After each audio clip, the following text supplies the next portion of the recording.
কেউ তোমাকে আক্রমণ করলে তুমি তাকে আক্রমণ করবা, আমি একবারই আক্রমণ করতে পারবো না, তুমি আমাকে আগে অ্যাটাক করো।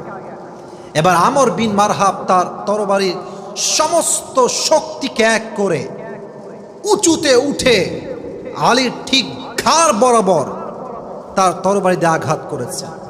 আর আলী রাদিয়াল্লাহু তাআলা আনহু তার সমস্ত রণকৌশল দিয়ে, যুদ্ধের কৌশল দিয়ে, মোকাবেলার কৌশল দিয়ে, তার ঢাল দিয়ে তার তরবারির আঘাতকে তিনি প্রতিহত করেছেন। সুবহানাল্লাহ পড়বেন না আপনারা?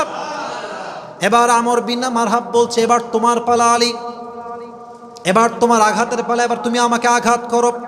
হাদিসে আসছে আলী রাদিয়াল্লাহু তাআলা আনহু তার জুলফিকার দিয়ে আঘাত করেছেন। একটা আঘাত এতটা উঁচুতে গিয়ে এতটা শক্তি দিয়ে তিনি করেছেন, আমর বিন মারহাবের পুরো দেহ ছিল লোহা দ্বারা বেষ্টিত, পোশাক ছিল লোহা এবং তার হাতে ছিল বিশাল গোল